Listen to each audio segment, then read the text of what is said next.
Yeah. Retubado. Long distance part 2. Tara, sabay tayo.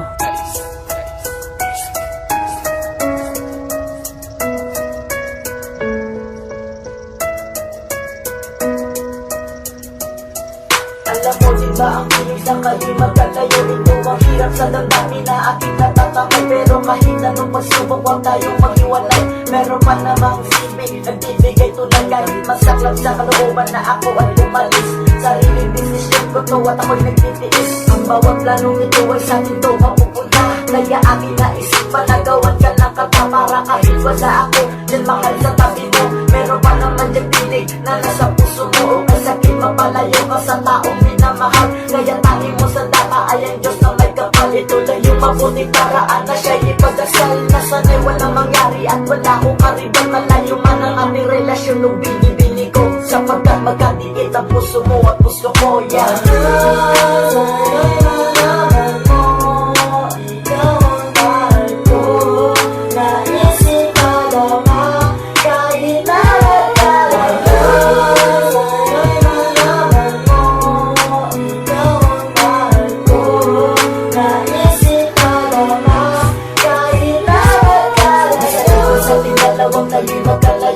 Pagsubok lang ng Diyos para di tayo mabigo. Habang ako'y nasa himpapawid, gusto ko sumigaw. Miss na miss agad kita kasi mahal ko ay ikaw. Maghintay ka lang mahal at babalik naman ako. At huwag ka sa'kin maghinala na may iba na ako. Kung mahal you are the one na pa-English na nga ito. Kahit na pagtawanan mo pero yan ay totoo. Huwag mo lang akong bitawan, di rin ako bibitaw. Kasi ang pagmamahal ko ay hindi umaayaw. Ipagdasal mo lang sa Diyos na sanay walang mangyari. Dahil sa Panginoon ay wala din imposible. Tayong dalawang mahalin magsasamang tumanda. Lalakarin ang mundo kahit ang tuhod ay iba. Pinapangako ko sa'yo si Rito bago'y babalik. At sa aking pagdating ang pasalubong ay alik. Yeah.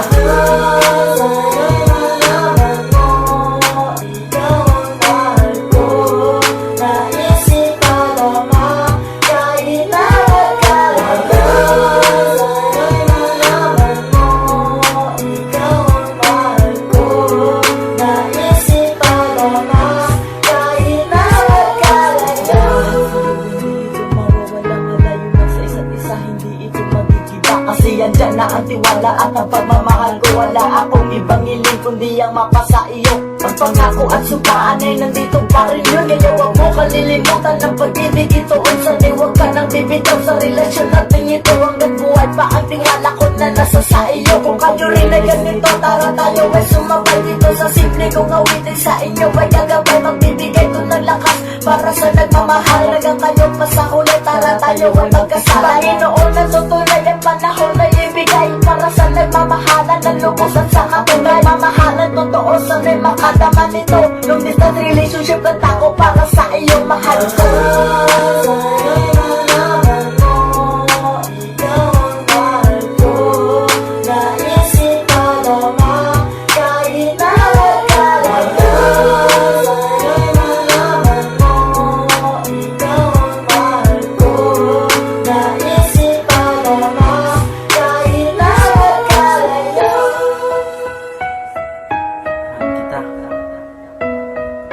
Sana akong iwanan. Ikaw na nag-iisang babae sa buhay ko. Kahit magkalayo tayo, tandaan mo, ikaw pa rin mag-iisa, Reynalyn sa puso ko.